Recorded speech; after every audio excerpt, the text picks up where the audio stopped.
ازاي تحقق مليار جنيه مش من الغنى؟ في الحقيقة العنوان ده مش مناسب لبعض المغنيين، منهم مثلا تامر حسني. اهلا بيكم في كايرو بيزنس جورنال. في الفيديو ده هنعرف ازاي قدر الفنان تامر حسني يجمع ثروته اللي تخطط 10 مليون دولار. ممثل ومغني وملحن ومؤلف ومنتج، ده كله بيتجمع في شخصية تامر حسني. فنان متعدد المواهب، يعتبر من الفنانين اللي سابوا بصمة واضحة في تاريخ الفن المصري. قدر خلال مسيرته يحقق إنجازات وأعمال فنية كبيرة، أهمها طبعا في مجال السينما والغناء. وبفضل مجهوده وموهبته قدر خلال فترة قليلة انه يحقق ألقاب وجوائز كتير، منها طبعا جائزة أفضل فنان إفريقي وجائزة أسطورة الفن. تامر حسني شريف عباس فرغلي، مواليد 16 أغسطس 1977. والده هو المطرب المصري حسني شريف، ووالدته فاطمة الصباغ سورية الجنسية. بعد انفصال أهله عن بعض وهو لسه عنده 7 سنين، عاش تامر مع والدته هو وأخوه حسام. درس في كلية الإعلام جامعة 6 أكتوبر. بدأ تامر مشواره الفني خلال فترة الكلية، فكان بيغني في الندوات والحفلات اللي بتقام في الكلية. في إحدى الحفلات غنى تامر قدام المذيعة سلمى الشماع، اللي أعجبت بصوته وموهبته، وعرفته بعدها على المنتج نصر محروس اللي كان مبهور جدا بموهبة وصوت تامر، فوقع معاه عقد واتسجلت أول أغنية لتامر حسني واللي كان اسمها شكلي هحبك. بداية تامر حسني الفنية كانت في 2002 مع شركة فري ميوزك، اللي أطلق من خلالها ألبوم مع الفنانة شيرين عبد الوهاب. بعد النجاح الكبير اللي حققه في الألبوم ده، قرر تامر يدخل مجال التمثيل، فشارك في فيلم حالة حب سنة 2003 اللي كان بيناقش بعض مشاكل الشباب والمجتمع المصري، والفيلم حقق في وقتها إيرادات بقيمة 4 مليون و200 ألف. وكمان شارك في الفيلم هاني سلامة وهند صبري وزينة وشريف رمزي ودنيا عبد العزيز. قدم تامر خلال الفيلم ده أغنيتين، وهما عيون ودار وأغنية الحياة. بعد نجاح ألبومه المشترك مع شيرين والنجاح الكبير اللي حققه، قرر تامر يعمل ألبوم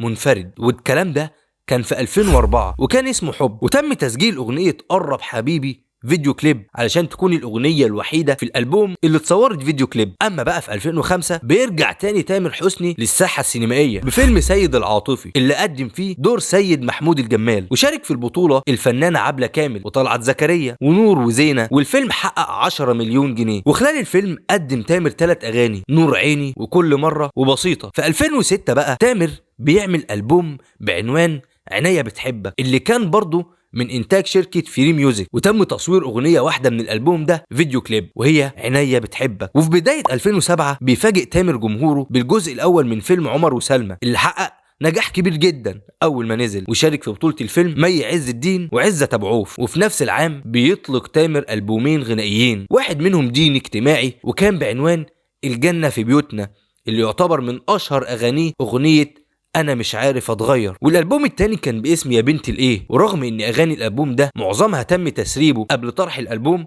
إلا إنه حقق نجاح كبير جدا. في 2008 تامر عمل ألبوم قرب كمان، اللي كان مكون من 10 أغاني من ألحان وكلمات تامر نفسه، واتعرضت 4 أغاني من الألبوم في فيلم كابتن هيما اللي اتعرض في نفس العام، وكان بطولة مشتركة ما بين تامر حسني وزينة، وكان أول تجربة إخراج لنصر محروس. في 2009 بيقدم تامر حسني الجزء الثاني من عمر وسلمى، اللي حقق إيرادات بقيمة 23 مليون جنيه، اللي تعتبر أعلى إيرادات في شباك التذاكر في العام ده. وفي نفس العام بيوقع عقد مع شركة مزيكا، وأطلق أول ألبوم ليه مع الشركة باسم هعيش حياتي. وأطلق تاني ألبوماته مع شركة مزيكا في 2010 وكان باسم اخترت صح. وضم الألبوم أغنية صحيت على صوتها، اللي تم تصويرها فيديو كليب من إخراج تامر، ودي كانت أول تجربة لتامر في الإخراج. وفي نفس السنة قدم نور عيني بطولة مشتركة مع منة شلبي، اللي حقق نجاح كاسح في وقتها وحقق إيرادات بقيمة 4 مليون جنيه. أما بقى في 2011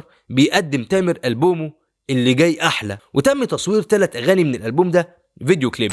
وفي نفس السنة بيقدم مسلسل آدم، وشارك في البطولة مي عز الدين واحمد زاهر ودره. وفي 2012 بيقدم الجزء الثالث من فيلم عمر وسلمى، بالاضافه لاغنيته المنفرده سمايل مع المغني العالمي شاغر، والاغنيه اتصورت في الولايات المتحده وحققت نجاح كبير جدا. وفي 2013 بيطلق تامر البوم بحبك انت، بالاضافه للاغنيه سي السيد اللي شارك فيها المغني العالمي سنوب دوغ. وفي صيف 2014 بيطلق تامر البوم 180 درجه، وده كان أول ألبوماته مع شركة روتانا، والألبوم حقق مبيعات كبيرة جدا. وفي نفس السنة عمل تامر مسلسل فرق توقيت من تأليف سليمان عبد الملك وإخراج إسلام خيري. وبعدها بسنة في 2015 بيقدم تامر فيلم أهواك مع الفنانة غادة عادل. الفيلم اللي كان من إنتاج رنا السبكي بنت محمد السبكي، ويعتبر دي أول تجربة إنتاج ليها، والفيلم نجح وحصل على جائزة أفضل فيلم في مصر في 2015 وحقق إيرادات 19 مليون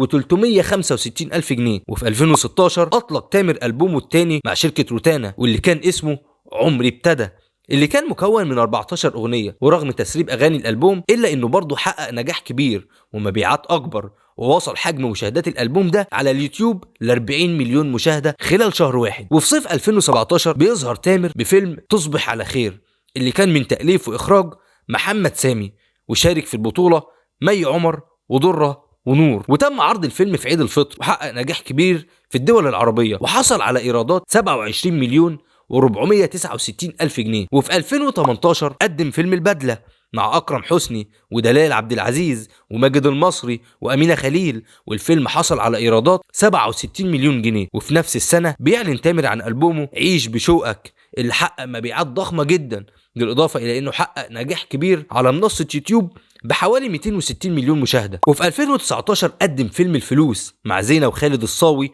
ومحمد سلام، والفيلم حقق 47 مليون و800 ألف في شباك التذاكر. وفي نفس العام شارك تامر في برنامج اكتشاف مواهب الأطفال ذا فويس كيدز، وكان عضو لجنة تحكيم بجوار المطرب العراقي كاظم الساهر والمطربة اللبنانية نانسي عجرم. فيلم مش أنا اللي تم عرضه في 2021 يعتبر أول تجربة تأليف لتامر حسني. الفيلم كان بطولة حلا شيحة وماجد الكدواني وسوسن بدر، وحقق 103.5 مليون جنيه إيرادات محلية. بعدها قدم فيلم بحبك اللي كان برضه من تأليف وإخراج تامر حسني، والفيلم تم عرضه في المملكة العربية السعودية لمدة أسبوعين، وباع أكتر من 700 ألف تذكرة، وحقق إيرادات محلية تجاوزت 48 مليون جنيه. بعد نجاح مؤلفاته السينمائية بيقدم تامر فيلم تاج سنة 2023، بس المرة دي من إخراج سارة توفيق وبطولة عمر عبد الجليل ودنيا الشربيني وهالة فاخر، والفيلم حقق أكتر من 45 مليون جنيه بعد 11 أسبوع فقط من عرضه. تامر حسني قدر يثبت للكل جدارته بالحصول على مكانة عالية في عالم الفن من خلال موهبته وأعماله المتعددة في مجال التمثيل والغناء، وأصبح عنده جمهور ضخم جدا مهتم بكل ما هو تامر حسني. ولكن طبعا وزي ما احنا عارفين مع الشهرة الكبيرة بتيجي الثروة الكبيرة، وده خلى جمهور تامر حسني يهتم يعرف حجم الثروة اللي قدر يحققها تامر خلال مسيرته الفنية. ورغم تكتم تامر حسني الشديد على حجم أملاكه وثروته، إلا إن بعض المواقع الخاصة بتتبع ثروات الفنانين قالت إن ثروته الإجمالية وصلت ل10 مليون دولار. ولكن خلينا أقول لكم إن ده مجرد رقم تقريبي لثروته، هي ممكن تكون أكبر وممكن تكون أقل، ودي نقطة الكل هيختلف عليها. بس خلينا متفقين إن تامر حسني استحق النجاح والشهرة والثروة الكبيرة اللي حققها، وده طبعا بيرجع لموهبته المميزة والفريدة. وبكده نكون وصلنا لنهاية الفيديو بتاع النهاردة. ما تنساش اللايك والشير وتقول لنا رأيك في التعليقات. سلام.